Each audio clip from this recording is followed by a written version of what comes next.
சுடர் எழில் சீரியலில் நாளைக்கு என்ன நடக்குதுன்னு பார்க்கலாம். அவங்க எபிசோட் ரொம்ப அருமையாக இருந்துச்சுன்னே சொல்லலாம். மிஸ் பண்ணாமல் ஃபுல்லுடையும் கேளுங்க. நம்ம சுடரும் அஞ்சலியும் வந்து திக் ஃப்ரெண்ட் ஆகிட்டாங்க. அபி, கவின், காவியாவுக்கு தெரியாமல் வேறு லெவலில் மாசா இருந்துச்சுன்னே சொல்லலாம். அதுக்கு முன்னாடி இந்த வீடியோ பிடிச்சிருந்துச்சுன்னா லைக் பண்ணி பாருங்கள். ரொம்ப பிடிச்சிருந்துச்சுன்னா நம்ம சேனலுக்கு வந்து சப்ஸ்கிரைப் பண்ணி கண்டினியூஸாக ஆதரவு தாங்க. சுடர்வழி வந்து பேசுகிறாங்க. தயவு செஞ்சுண்ணா அது என் வாழ்க்கை சமாச்சாரம்ண்ணே, தயவு செஞ்சு கொடுத்துருங்கிற மாதிரி அந்த போஸ்ட்மேன்ட்ட வந்து பேசுகிறாங்க. நான் வந்தப்போ உன் பேர் தமிழ் இங்கிலீஷ்னு என்னமோ சொல்லிக்கிட்டு இருந்தியே, இப்போ என்னன்னு கேட்டால் நீ தான் சுடர்வழிண்ணே. சரிண்ணே, அந்த வீட்டு அட்ரஸ் சொல்லிட்டா? சுப்பிரமணியன் தானே உங்களுக்கு அனுப்பிச்சி வச்சிருக்காங்கன்னு சொல்லி அவங்க ஊரோட அட்ரஸ் சொல்கிறாங்க. ஆமாம், அந்த அட்ரஸ் தான் இருக்குது, பின்கோடு சொல்லணும்னு சொல்லி பின்கோடு வந்து பேசுகிறாங்க. ஏய், இதெல்லாம் சொல்லிட்டேன்னா அந்த லெட்டரை வந்து நான் காட்டினப்ப கூட நீ படிச்சிருக்கலாம்ல. என்னென்ன நீங்கள் இவ்வளோ ப்ரில்லியண்ட்டாக வந்து பேசுனீங்கன்னா என்ன பண்ண முடியும்? சரி, 2 நம்பருக்கு வந்து ஃபோன் அடிக்கிறேன் அப்படின்னு சொல்கிறாங்க. சுடர்வழி நம்பர் தானே அவங்க அப்பா கொடுத்துருப்பாங்க. பார்த்தீங்களாண்ணே, என் ஃபோன் தானே ரிங் ஆகுது, தயவு செஞ்சு கொடுங்கன்னாங்க. உடனே வந்து கடுப்பாயிட்டாங்க. சரிம்மா, நீ தான் சுடர்வழி நான் நம்புகிறேன், ஆனால் உள்ளுக்குள்ளே தமிழுங்கிற பேர் வந்து அடிபட்டுச்சு.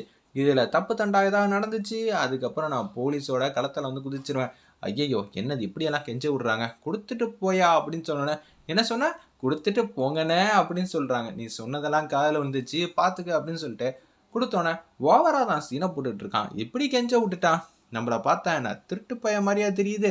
இவனுக்கு போகிறான்ல, போகிற வழியில் டயர் வந்து பஞ்சர் ஆகட்டும், பக்கத்தில் பஞ்சர் கடையே இருக்கக்கூடாது, தள்ளிக்கிட்டே போகணும், அதுதான் என்னோட வைத்தறிச்சல் அப்படின்னு சொல்லி உச்சக்கட்ட கோபத்தில் வந்து கியூட்டாக அழகாக வந்து சாபம் கொடுக்குறாங்க. அந்த இடத்துல நம்ம சுடர்வழி ஒரு பக்கம் மனோகரி வந்து வீட்டுக்கு வந்தோடனே செம கடுப்பில் உட்காந்துக்கிட்டு இருக்காங்க. தூக்கிட்டு போனாங்களே நம்ம எழில் வந்து சுடர்வழியை, அதை நினச்சிட்டு இருக்காங்க. இவனுக்கு என்ன வயசாகுது, அந்த பொண்ணுக்கு என்ன வயசாகுது? பாதிக்கு பாதி தான் வயசாகுது. அப்படி இருக்கும்போது எப்படி இதெல்லாம் பாசிபிள்? ஒன்றுமே புரியலையே அப்படின்னு சொல்லி யோசிக்கிறாங்க. நம்ம கண்ணுக்கு தான் எழில் வந்து அப்படி தெரியுதோ? சாச்சா, எழில் மேலே சந்தேகப்படாத, அந்த இடம் எனக்கு தான் அப்படின்னு சொல்லி யோசிச்சுட்டு இருக்காங்க. இருந்தாலும் எழில இந்த மாதிரி விஷயத்தில் வந்து நம்ப முடியுமா முடியாதா?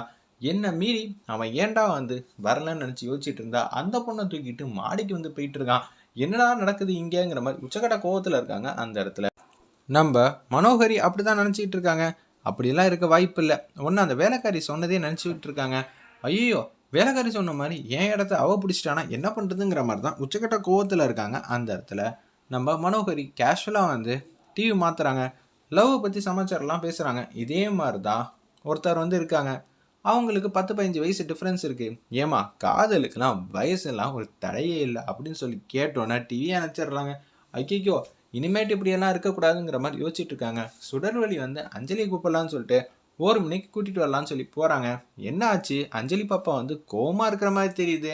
என்ன அப்படின்னு சொல்கிறாங்க. நான் யார்கிட்டையும் நான் பேச மாட்டேன் அப்படின்னு சொல்லி மூஞ்சியை வந்து திருப்பிக்கிறாங்க. வேறு லெவலில் மாதம் வந்து அஞ்சலியோட பர்ஃபார்மன்ஸ் இருந்துச்சுன்னே சொல்லலாம். அந்த இடத்துல என்ன ஆச்சு? ஏன் கோவம்? நான் தான் கோவமாக இருக்கேன்னு சொல்கிறேன்ல, நான்லாம் உங்ககிட்ட பேச மாட்டேன். என்னது, என்ன ஆச்சுங்கிற மாதிரி அன்பா பாசமாக கேட்குறாங்க. ஒருத்தவங்களை அடிக்கணும்னு சொல்லி மெச்சூரிட்டியான பேர் வந்து சொல்கிறாங்க, ராமச்சந்திரனுங்கிற மாதிரி. என்னது, ராமச்சந்திரன் அடிக்கணுமா? சத்தியம் வேலை பண்ணி கொடுத்துட்டோமே, எப்படா அது பாசிபிள் ஆகுங்கிற மாதிரி யோசிக்கிறாங்க. அந்த இடத்துல நம்ம சுடர்வழி ஒரு வேளை பிடி வாத்தியாராக இருப்பாரோ, அவர் வேற ஜிம்மாக இருப்பாப்புல, பாடியாக இருந்துச்சுடா, நம்மளால் என்ன பண்ண முடியும்? நீ அடிப்பது தானே, அவரை அடித்தா என்ன, லைட்டாக தட்டினாலே காம்பவுண்டுக்கு வெளியே விழுந்துருவேனே, என்ன பண்ணுறேன்னு தெரியாமல் தடுமாற்றத்தோடு இருக்காங்க. அவன் அங்கே தான் நிற்கிறான். யாரான்னு சொல்லி திரும்பி பார்த்தா இவங்க வயசில் இருக்கிற ஒரு பையன்.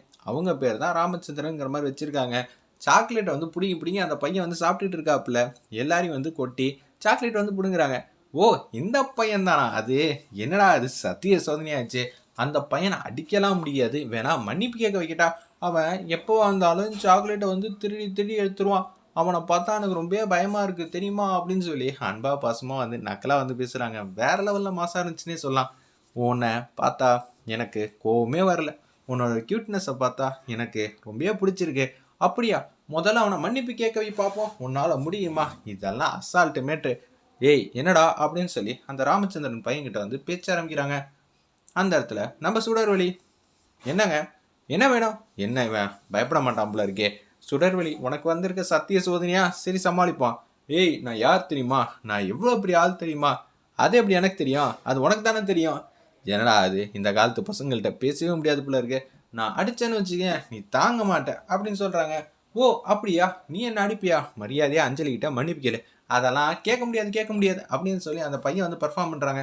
இப்போ நீ மட்டும் மன்னிப்பு கேட்கலன்னு வச்சுக்கேன், நான் வந்து உன்னை அடிச்சிருவேன், மண்டையில் கொட்டிடுவேன். நான் என்ன செய்வேன் தெரியுமா, உன்னை நான் கிள்ளிடுவேன்னு சொல்லி இவங்களும் வந்து குழந்தை மாதிரி பேச ஆரம்பிச்சிட்டாங்க. அந்த இடத்துல நம்ம சுடர்வழி நம்மள மாதிரியே பண்ணுறாங்களே, ஐயோ இது எதுக்குடா வம்பு அப்படின்னு சொல்லிட்டு, அஞ்சலி என்ன சாரி மன்னிச்சிரு அப்படின்னு சொல்கிறாங்க. அந்த இடத்துல அந்த பையன் ஓ அப்படியா ரொம்பவே சந்தோஷம்னு சொல்லிட்டு போக ஆரம்பிச்சிட்டாங்க.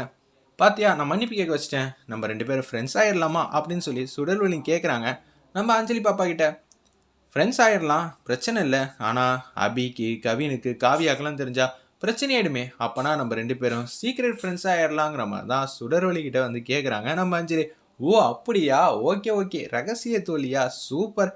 இந்த குட்டி பாப்பாக்குள்ள எவ்வளோ பெரிய ஐடியாலாம் இருக்குது, நம்ம 2 பேர் ஃப்ரெண்ட்ஸ்ன்னு சொல்லி அந்த இடத்துல வந்து சிரிச்ச மோமா வந்து குழந்தைய கூட்டிகிட்டு வாக் போயிட்டு இருக்காங்க. ஒரு பக்கம் வேலைக்காரி செல்வியும் மனோகரியும் காரில் போகும்போது, மேடம் பார்த்தீங்களா ரைட் சைடில் யார் போகிறான்னு பார்த்தா காரை நிப்பாட்டிட்டு பார்க்குறாங்க. அந்த இடத்துல மனோகரி, நீங்கள் இருக்க வேண்டிய இடத்த அவள் கன்ஃபார்மாக பிடிச்சிருவா போல இருக்குது, இருக்கல்லையே வந்து வீட்டில் வந்து அஞ்சலியோட மனசை வந்து பிடிக்கிறது அவ்வளோ லேசப்பட்ட காரியம் இல்லை, அவங்க 2 பேரும் எவ்வளோ தெரியுமா சந்தோஷமாக சிரிச்சமோமா வந்துகிட்டு இருக்காங்க அப்படின்னு சொன்னது கேட்டோன்னே ஆடி போயிட்டாங்க. அந்த இடத்துல மனோகரி இதுக்கு இப்பயே முடிவு கட்டணும்னு சொல்லி கார் எடுத்துகிட்டு போயிட்டு இருக்காங்க.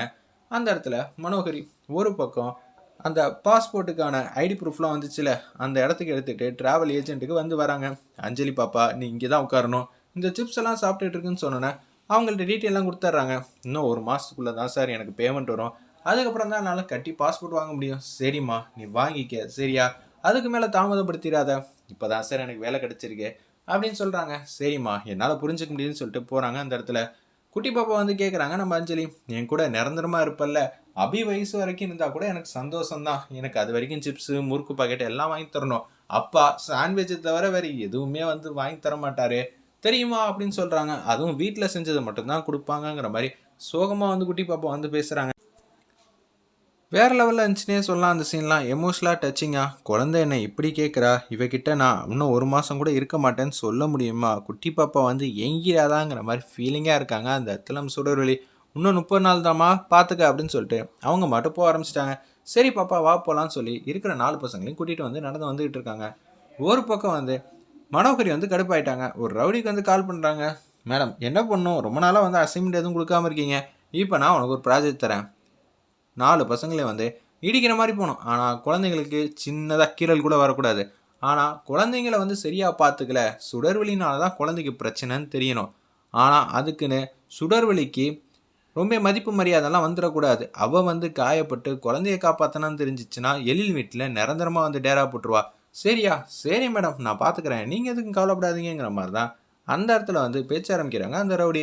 ஏடா குழந்தைங்க ஃபோட்டோலாம் வந்துட்டு இருக்குல்ல, குழந்தைங்க ஃபோட்டோ இருக்குது, ஆனால் அந்த அம்மா ஃபோட்டோ இல்லையே, எல்லாத்தையும் நான் வந்து வாழைப்பழத்தை உரித்து உனக்கு கையில் கொடுக்கணுமா அப்படின்னு சொல்லி கேட்குறாங்க. அதெல்லாம் ஒன்றும் இல்லை மேடம் நான் பார்த்துக்கிறேன் அப்படின்னு நம்ம மனோகரிகிட்ட வந்து பேசிகிட்டு இருக்காங்க. மேடம் உங்களுக்கு இதுக்கு முன்னாடி பெரிய பெரிய அசைன்மெண்ட்லாம் முடிச்சு கொடுத்தனே, அதை பற்றி நான் பேசாதான்னு உன்ட்ட எத்தனை வாட்டரா சொல்லியிருக்கேன், திரும்பி திரும்பி அதை பற்றியே பேசிகிட்டு இருக்க, அவ்வளோதான் பார்த்துக்க அப்படின்னு சொன்னேன்.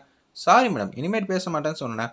காரில் வந்து போகிறாங்க. இன்னொரு வாட்டி உனக்கு சொல்கிறேன், குழந்தைங்களுக்கு எந்த பிரச்சனையும் ஆகக்கூடாது, சுடர் வலிக்கும் பெருசாக காயம் வரக்கூடாது, பழியெல்லாம் அவன் மேலே வரணும் சரியா அப்படின்னு சொன்னேன். சரி மேடம் பார்த்துக்கிறேன்னு சொல்லிட்டு காரில் வந்து ஃபாலோ பண்ணிகிட்டே இருக்காங்க. குழந்தைங்கள கூட்டிகிட்டு அப்படியே வாக் போயிட்டு ஸ்கூல்லேருந்து நடந்து வந்துகிட்டு இருக்காங்க சுடர்வழி. அந்த இடத்துல அது மாதிரி காட்டி எபிசோட அதிரடி மாதம் அமைச்சிருந்தாங்க. வெயிட் பண்ணி பார்ப்போம்.